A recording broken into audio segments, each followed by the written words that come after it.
আসসালামু আলাইকুম। Advanced learning একাডেমির পক্ষ থেকে সবাইকে জানাই অনেক অনেক শুভেচ্ছা ও অভিনন্দন। সুপ্রিয় সপ্তম শ্রেণীর শিক্ষার্থীরা, আজ সমাধান করব তোমাদের গণিত বইয়ের অনুশীলনী 11 তথ্য ও উপাত্ত। এই অনুশীলনীর আজ সমাধান করব সৃজনশীল প্রশ্ন 5। দেখো, এটা দেওয়া আছে তোমাদের 2026 সালের গণিত বইয়ের পৃষ্ঠা 169, সৃজনশীল প্রশ্ন 5। তো এখানে মোট 3টি অঙ্ক দেওয়া আছে, ক, খ, গ। তো আজ আমরা এই 3টি অঙ্ক সমাধান করব। প্রশ্নে দেখো দেওয়া আছে, সপ্তম শ্রেণীর 20 জন ছাত্রের গণিতে প্রাপ্ত নম্বর নিম্নরূপ। অর্থাৎ এখানে 20 জন ছাত্রের, সপ্তম শ্রেণীর 20 জন ছাত্রের গণিতে প্রাপ্ত নম্বর দেওয়া আছে। এটা হলো আমাদের উদ্দীপক। এখান থেকে আমাদের 3টি অঙ্ক সমাধান করতে হবে। ক নঙ্গে বলছে যে কোনো উপাত্তের পরিসর 29 ও সর্বোচ্চ সংখ্যা 71 হলে সর্বনিম্ন সংখ্যা নির্ণয় করো। তো চলো শুরুতে আমরা ক নং অঙ্কটি সমাধান করি। 5-এর ক নং প্রশ্নটি এখন সমাধান করব। তো প্রশ্নটি আবার দেখো, যে কোনো উপাত্তের পরিসর 29 ও সর্বোচ্চ সংখ্যা 71 হলে সর্বনিম্ন সংখ্যা নির্ণয় করো। তো আমরা জানি যে পরিসরের একটা সূত্র আছে। পরিসর সমান হলো কি, সর্বোচ্চ মান বিয়োগ সর্বনিম্ন মান যোগ 1। তুমি এটা সর্বোচ্চ সংখ্যা বিয়োগ সর্বনিম্ন সংখ্যা এটাও লিখতে পারো, যোগ 1। তো এই পরিসরের একটি সূত্র থেকেই এই নিচের দুটি সূত্রের সৃষ্টি হয়েছে। একটা হলো সর্বোচ্চ মান আর আরেকটা হলো সর্বনিম্ন মান। তো এই একটা সূত্র থেকে নিচের দুটি সূত্রের সৃষ্টি হয়েছে। তো আমাদের সর্বোচ্চ মানের সূত্রটি লাগবে না, এটা আছে এই আমাদের সৃজনশীল 6-এ আছে এই সর্বোচ্চ মানের সূত্রটি। তো আজ আমরা সমাধান করতেছি সৃজনশীল 5। তো সৃজনশীল 5-এ লাগবে হলো সর্বনিম্ন মান, এই সূত্রটি আমাদের লাগবে। তো সর্বনিম্ন মান সমান হবে সর্বোচ্চ মান বিয়োগ, অথবা তুমি সর্বোচ্চ সংখ্যা বিয়োগ পরিসর যোগ 1। এই সূত্রটি এখন আমরা ব্যবহার করে অঙ্কটি ক নং অঙ্কটি সমাধান করব। তো আমরা লিখব, এখানে আমরা ক নং সমাধান করতেছি। এখানে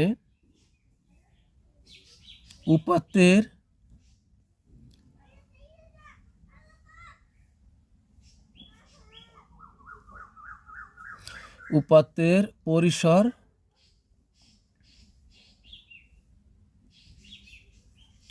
29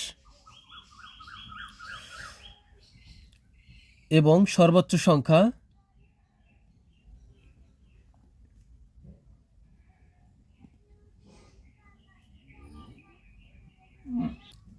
সর্বোচ্চ সংখ্যা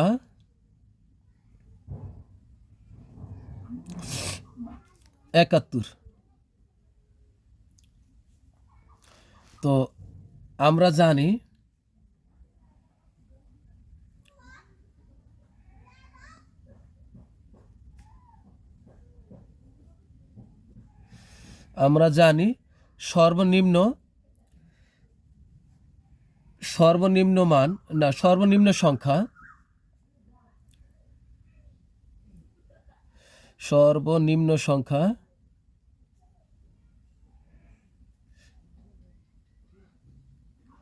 সর্বনিম্ন সংখ্যা আমরা এটা ব্যবহার করব। তো দেখো, এখানে যদি সংখ্যার কথা বলে তাহলে আমরা সংখ্যা লিখব, আর মানের কথা বললে আমরা মানই লিখব। তো এখানে যেহেতু প্রশ্নে আমাদেরকে বলছে যে সর্বনিম্ন সংখ্যা, তা আমরা এখানে সর্বনিম্ন সংখ্যা লিখব। সর্বনিম্ন সংখ্যা সমান কি, এই যে সর্বোচ্চ মান, সর্বোচ্চ সংখ্যা লিখব, যেহেতু মানের কথা বলা নাই, সংখ্যার কথা বলছে। তাহলে সর্বোচ্চ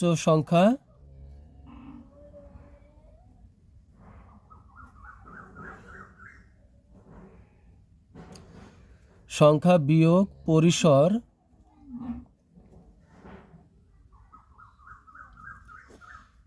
যোগ হলো 1। তো আমরা এখানে মান বসাই, সর্বোচ্চ সংখ্যা হলো 71, বিয়োগের বিয়োগ, আর উপাত্তের পরিসর হলো 29। তো এখানে হবে 29 যোগ 1।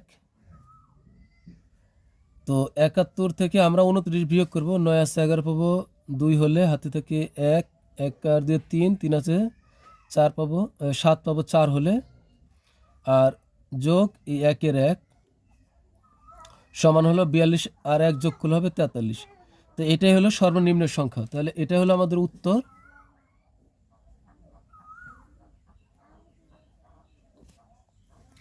তো এখন আমাদের খ নং প্রশ্নে কি বলছে, যে এখানে যে উপাত্তগুলো দেওয়া আছে, যে এগুলো কিন্তু প্রত্যেকটি, এগুলো কিন্তু নম্বর, আবার এগুলো গণিতের ভাষায় এগুলো হলো উপাত্ত। 5 শ্রেণী ব্যাপ্তি নিয়ে সারণী তৈরি করো। তো এখানে 5 শ্রেণী ব্যাপ্তি নিয়ে আমাদের সারণী তৈরি করতে হবে। সারণী তৈরি করতে হলে দুটি জিনিস লাগবে, একটা হলো পরিসর আর একটি হলো শ্রেণীর সংখ্যা। তো চলো শুরুতে আমরা আগে পরিসর বের করি। তো আমরা লিখব যে এখানে সর্বোচ্চ সংখ্যা আছে কত, 85। যে যতগুলো নম্বর দেওয়া আছে এর ভেতরে সর্বোচ্চ সংখ্যা হলো 85।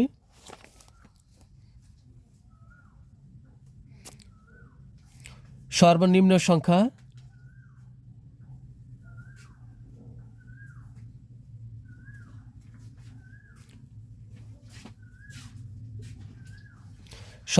সংখ্যা আছে হলো 32। তো সুতরাং পরিসর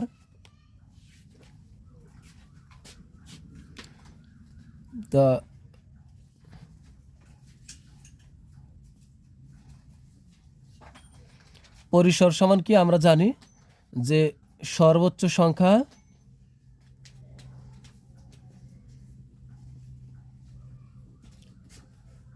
বিয়োগ সর্বনিম্ন সংখ্যা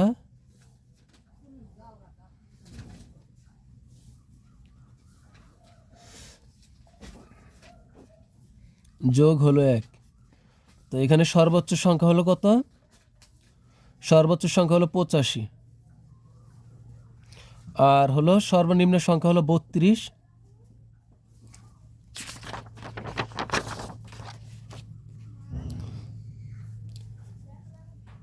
এখানে যোগ হলো 1।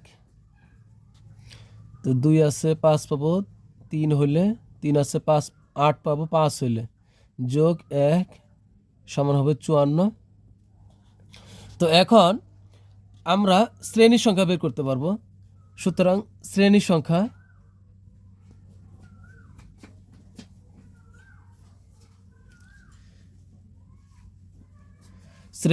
কত, শ্রেণীর সংখ্যা হলো পরিসর ভাগ হলো শ্রেণী ব্যাপ্তি। শ্রেণী ব্যাপ্তি, ব্যাপ্তি যে কথা, ব্যবধানও একই কথা, শ্রেণী ব্যাপ্তি। তো এখানে আমরা মান বসাই, পরিসর আমরা কত পেয়েছি, 54। তো এখানে লিখব হলো 54, আর শ্রেণী ব্যাপ্তি কত আমাদেরকে বলেই দেওয়া আছে, শ্রেণী ব্যাপ্তি 5 ধরার কথা বলছে, তাহলে আমরা 5 নেব, শ্রেণী ব্যাপ্তি 5, অর্থাৎ এই 5, এই শ্রেণী ব্যাপ্তির পরিবর্তে আমরা এর নিচে 5 বসাবো। 5 দ্বারা আমরা ভাগ করব হলো 54কে। তো 54 ভাগ হলো 5 সমান হবে 10.8। 10.8, কিন্তু শ্রেণীব্যাপ্তি কখনো দশমিক আকারে রাখা যাবে না। তো এখানে আমরা লিখবো যে সুতরাং শ্রেণীর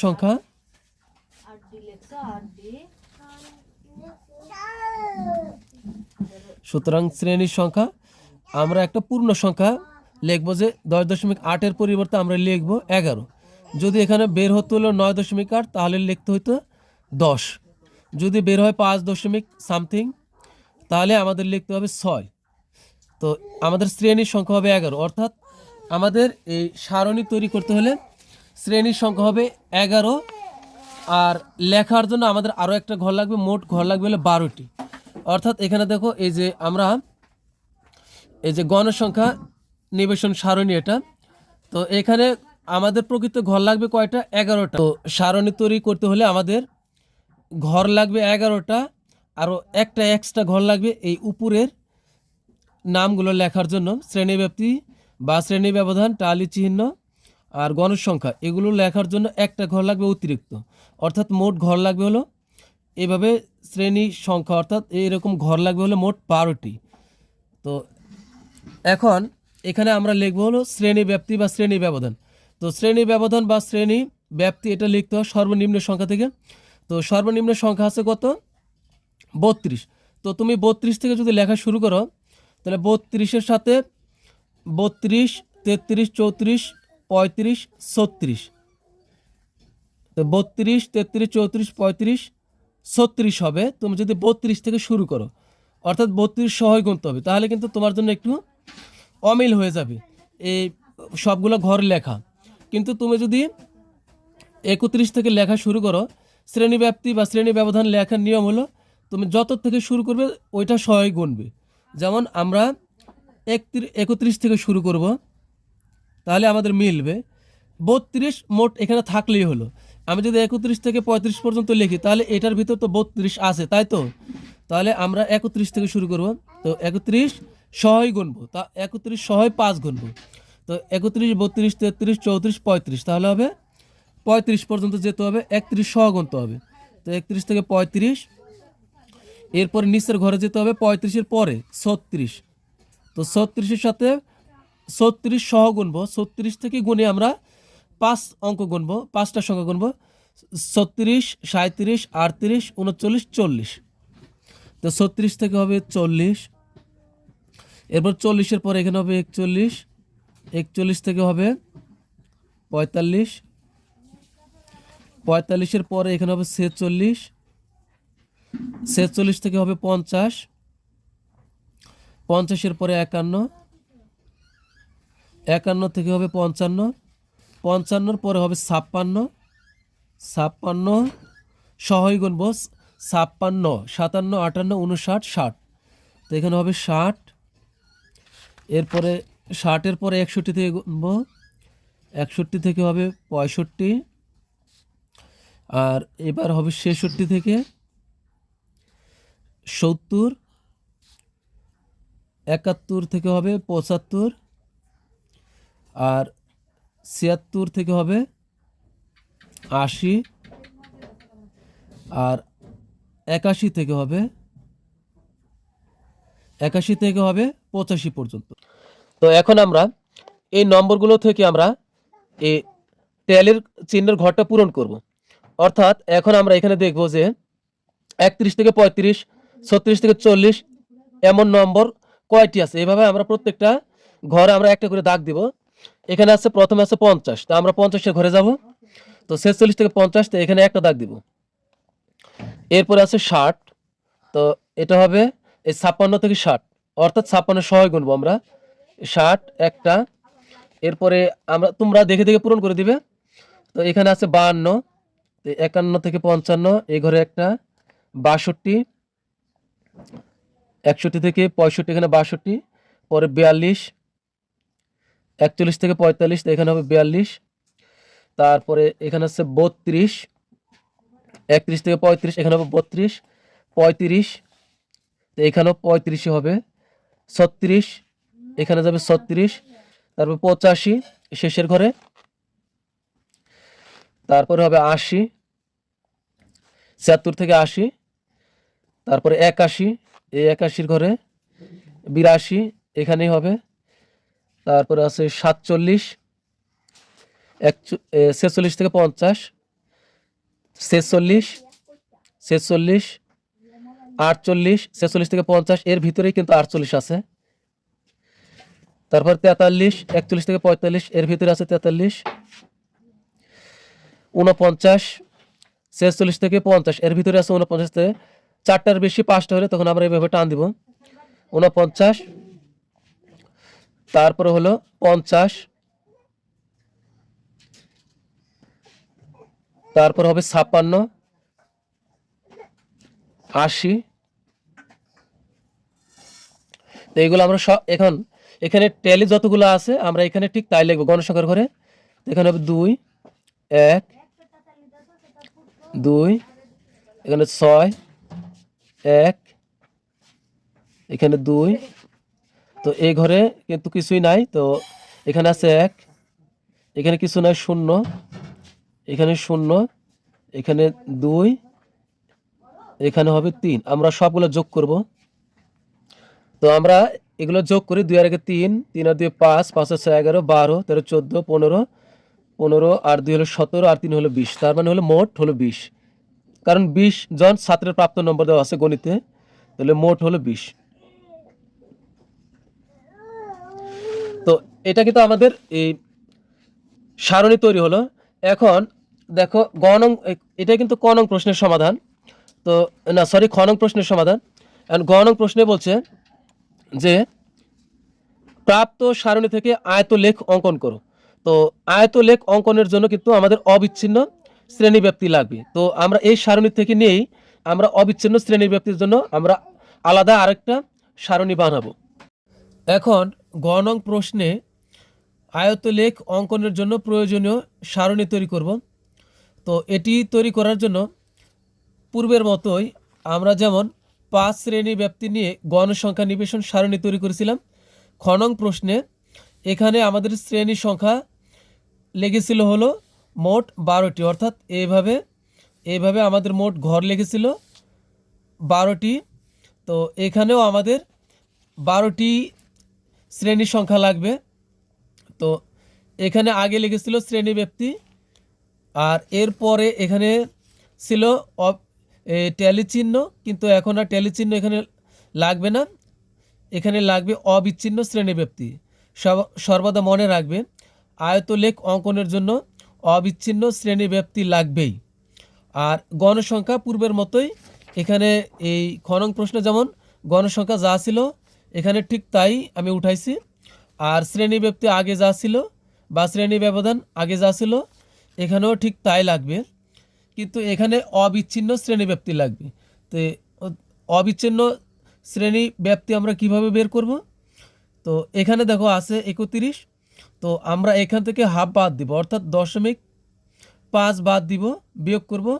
আর এইটার সাথে 35-এর সাথে 0.5 যোগ করব, অর্থাৎ প্রত্যেকটার সাথে আমরা এই পাশে 0.5 করে যোগ করব, আর এদিকে 0.5 করে আমরা বিয়োগ করব। তো এখানে বিয়োগ করলাম আর এখানে যোগ করলাম, গড়ে কিন্তু একই হইল। তো এখানে আছে দেখো 31.5, তাহলে এখন হবে 30.5। তো এখানে লিখবো আমরা 30.5, আর এখানে আছে 35 আছে, তাহলে এখানে হবে 35.5। এখানে হাফ বাদ দিব। আমরা মনে রাখবো এই যে এখানে দেখো, এখান থেকে আমরা দেখব নিচের দিকে ব্যবধানটা কত, এভাবে 31 থেকে 36। তো এবার কিন্তু 31-এর পর থেকে গুনবো। এভাবে আমরা গুনেছিলাম 31 থেকে 35, 31 সহ গুনেছিলাম 31, 32, 33, 34, 35। তো এবার কিন্তু আমরা এভাবে গুনবো 31-এর পর থেকে, অর্থাৎ 31 বাদ দিয়ে গুনবো।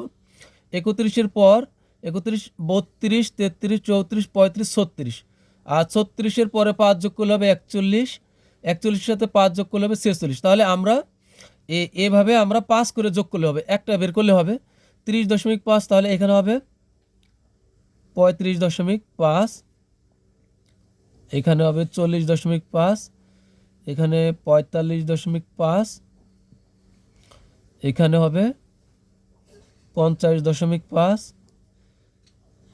55.5, 60.5, 65.5, 70.5, আর এখানে হবে 75.5, এখানে হবে 80.5।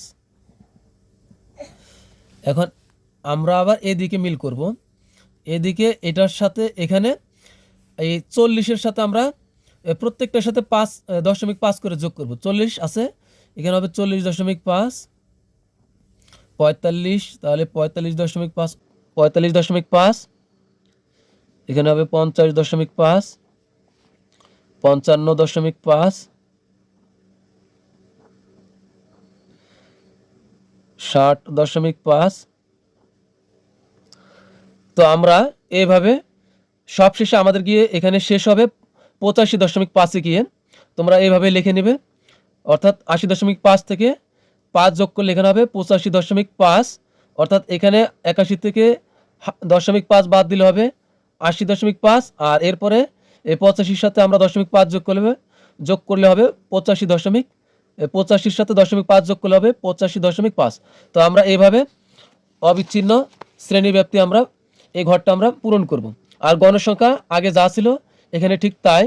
তো এরপরে আমরা এখানে বিবরণ লিখব। বিবরণটা আমরা এইভাবে লিখব। তো দেখো, আয়তলেখ অঙ্কনের জন্য আমরা এইভাবে দুইটা অক্ষ নিব।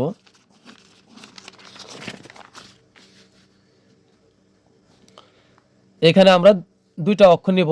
এখন এদিকে আমরা কয়টা ঘর নিব, এভাবে বড় ঘর কয়টা নিব।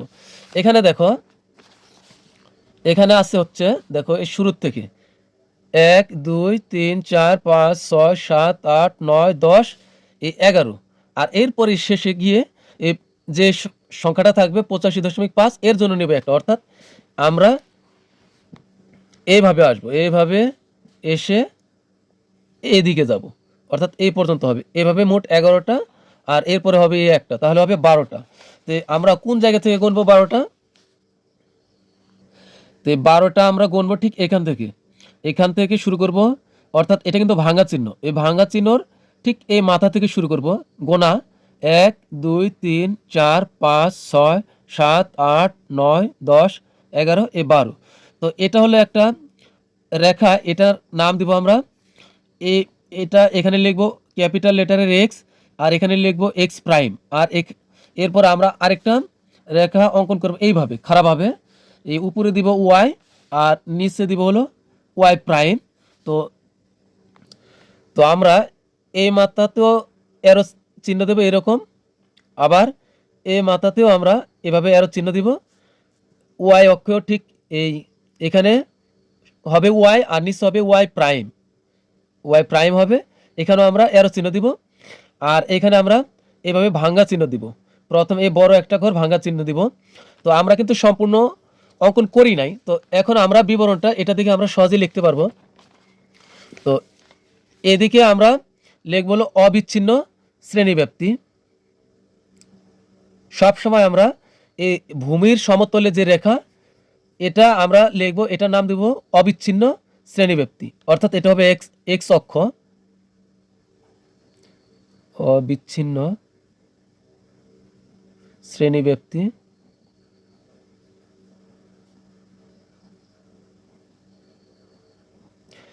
আর সর্বদা গণসংখ্যা হবে এই খাড়াটানের এদিকে, অর্থাৎ উলম্ব রেখার এদিকে গণসংখ্যা হবে। তো দেখো, গণসংখ্যা আমাদের এখান থেকে দেখি, গণসংখ্যা দেখো সর্বোচ্চ আছে হলো ৬। তো আমরা এখানে ৭ পর্যন্ত নিয়েছি। তো আগে আমরা বিবরণটা দেখি।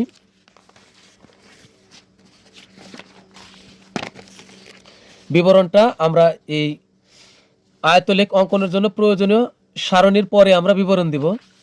বিবরণে আমরা লিখব যে ছক কাগজে এক্স অক্ষ বরাবর প্রতিটি ঘরকে, এটা ছক কাগজ, এটা হলো এক্স অক্ষ বরাবর প্রতিটি ঘরকে, এই যে ছোট ছোট ঘর এখান থেকে ভাঙা চিহ্নের পর থেকে এই ছোট ছোট একটি ঘরকে আমরা এক একক করে ধরবো হলো অবিচ্ছিন্ন শ্রেণী ব্যক্তির এক একক ধরবো। দেখো এখানে আছে ৩০.৫, এখানে আছে ৩৫.৫। তো ৩০.৫ থেকে যদি আমরা ৩৫.৫ পর্যন্ত যাই, তাহলে অবিচ্ছিন্ন শ্রেণী ব্যক্তি কত হচ্ছে? ৫ হচ্ছে। আর এখান থেকে এখানে ঘরও আছে ৫টা, ছোট ছোট ঘর ৫টা আছে। তো প্রতি ঘরের মান আমরা ১ করে ধরেছি। আর ওয়াই অক্ষে আমরা এই গণসংখ্যা স্থাপন করেছি। তো এখানে আমরা এই বড় বড় ঘরকে আমরা এই ১ একক ধরেছি। তো ছোট ঘরকে আমরা কত ধরেছি? ছোট ৫টা ঘরকে আমরা গণসংখ্যার ১ একক ধরেছি, কারণ এটা ১, এটা ২, এটা ৩। গণসংখ্যা সর্বোচ্চ আছে হলো ৬। তো আমরা একটু বেশি নিব, এখানে ৬ আছে গণসংখ্যা সবচেয়ে বেশি। তো আমরা ৭ পর্যন্ত নিয়েছি। তো তোমরা চাইলে আর একটু বেশি নিতে পারো, অথবা ৭ পর্যন্ত নিতে পারো, ৬ পর্যন্ত নিলেও হবে, যেহেতু সর্বোচ্চ ৬ আছে। তো এক বেশি নিলে দেখতে ভালো লাগবে। তো এটা হলো গণসংখ্যা। তো বিবরণে আমরা লিখব যে এদিকে আমি আবার বলি, এদিকে ছোট 5 ঘর 1 2 3 4 এই 5 ঘরের মান হলো গণসংখ্যার 1 একক। আর এদিকে এখান থেকে ভাঙা চিহ্নের পর থেকে এই 1 2 3 4 5 এই প্রত্যেক ছোট এক ঘরের মান 1 একক। আর এদিকে 5 ঘরের মান হলো 1 একক। আর এদিকে প্রতি এক ঘরের মান হলো 1 একক। তো আমরা লিখবো যে ছক কাগজে এক্স অক্ষ বরাবর প্রতিটি ঘরকে অবিচ্ছিন্ন শ্রেণীব্যাপ্তির 1 একক ধরে এবং ওয়াই অক্ষে 5 ঘরকে গণসংখ্যার 1 একক ধরে আয়তলেখ আঁকা হলো। এক্স অক্ষে ও থেকে 30.5 পর্যন্ত সংখ্যাগুলো আছে বোঝাতে ভাঙা চিহ্ন ব্যবহার করা হয়েছে। তো এটা দেখো হলো এখানে যে ও আছে মূল বিন্দু, এটা কিন্তু ও, তো এটা হলো মূল বিন্দু এখান থেকে এই পর্যন্ত এটা আছে বোঝাইতে আমরা এখানে ভাঙা চিহ্ন ব্যবহার করেছি। কারণ হলো এখানে দেখো সরাসরি 30.5, তো অবশ্যই এর আগে কিছু আছে, কিছু আছে এখানে যে সংখ্যাগুলো আছে এটা বোঝাইতে আমরা এখানে ভাঙা চিহ্ন ব্যবহার করেছি। তো এখন চলো আমরা এই আয়তলেখটি আমরা অঙ্কন করি। তো এখানে দেখো গণসংখ্যা আছে হলো, প্রথমে গণসংখ্যা আছে হলো 2, প্রথমে আছে 2। তো আমরা এখান এই ভাঙা চিহ্নের পর থেকে দেখব এই 30.5 থেকে 35.5, এই যে এখানে দেখো 30.5 থেকে 35.5 এখানে গণসংখ্যা আছে 2। তো এখানে দেখো এই 30.5 থেকে 35.5 এটার গণসংখ্যা, এই যে এখন যাবো গণসংখ্যার এদিকে, গণসংখ্যা আছে 2, তো আমরা নিব এই পর্যন্ত, এই 2 বরাবর।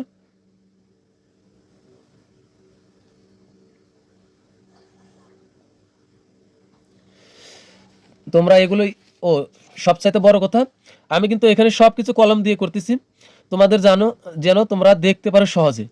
আর এই কাজটি অবশ্যই তোমরা পেন্সিলে করবে, অবশ্যই তোমরা এখানকার সমস্ত কাজ তোমরা পেন্সিলে করবে।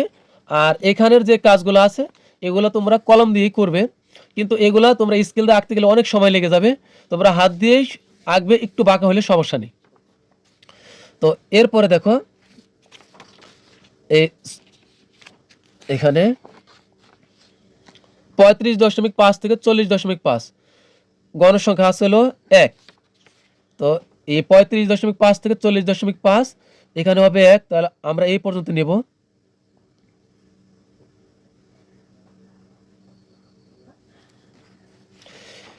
এরপরে দেখো 40.5 থেকে 45.5 এটা আছে 2, গণসংখ্যা 2।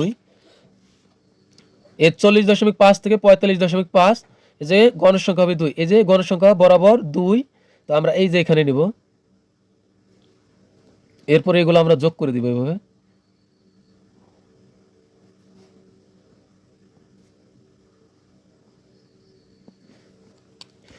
এরপরে হলো 45.5 থেকে 50.5, 45.5 থেকে 50.5 গণসংখ্যা আছে 6। তো আমরা এখানে নেব হলো 6, এই যে এই পর্যন্ত, এটা অনেকটা বড়, এই 6 এই পর্যন্ত নিব আমরা।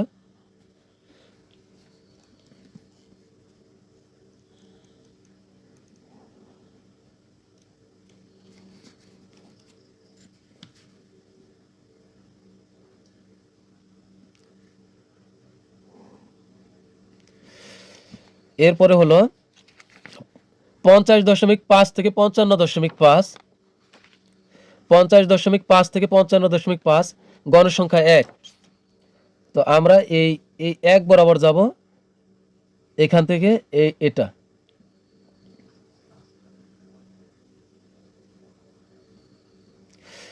এরপরে হবে 55.5 থেকে 60.5, এখানে দেখো 55.5 থেকে 60.5 এখানে আছে 2 গণসংখ্যা। তো 55.5 থেকে 60.5 গণসংখ্যা হবে 2, তো এই 2 বরাবর যাব আমরা। এই বড় ঘরের মান হলো 1 গণসংখ্যার।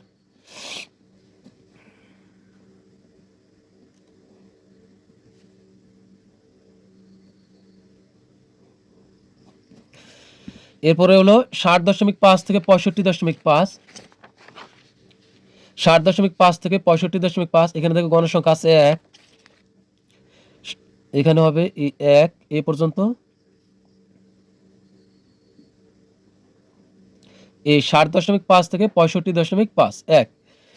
এরপরে দেখো এই 65.5 থেকে 70.5 নাই, 0।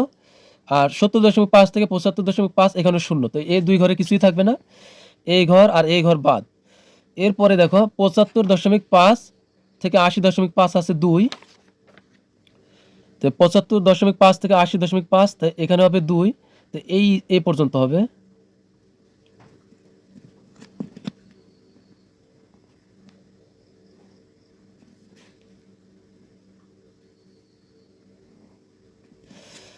এরপরে সর্বশেষ এই 80.5 থেকে 85.5 এখানে হবে 3।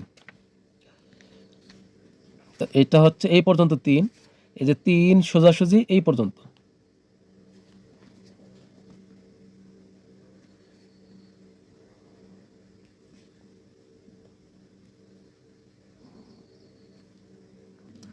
তো এখন আমরা এই ঘরগুলো কালার করে দিব।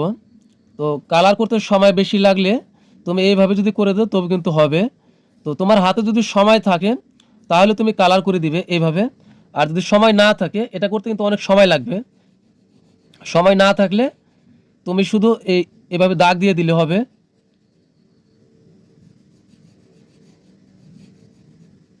এটার জন্য সময় নষ্ট করা যাবে না।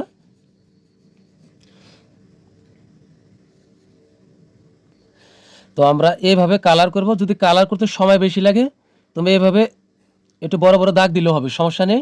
আর যদি সময় থাকে তুমি করবে। তবে এর জন্য যে তোমাকে বেশি মার্ক দিবে তা কিন্তু নয়। তো দেখতে একটু ভালো দেখা যাবে, এটাই আর কি।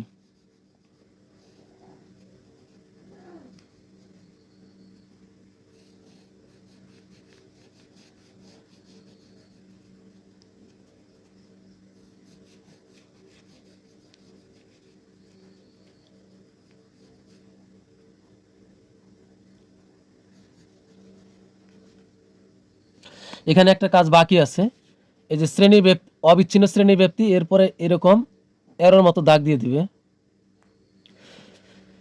তো আমাদের কিন্তু আয়তলেখ আঁকা সম্পূর্ণ হয়ে গেল। তো প্রিয় শিক্ষার্থীরা, আমাদের কিন্তু সবগুলো প্রশ্নই সমাধান হয়ে গেল। তো পরবর্তী ক্লাস দেখার আমন্ত্রণ জানিয়ে তোমাদের কাছ থেকে বিদায় নিচ্ছি। সবাই ভালো থাকবে, সুস্থ থাকবে। আল্লাহ হাফিজ।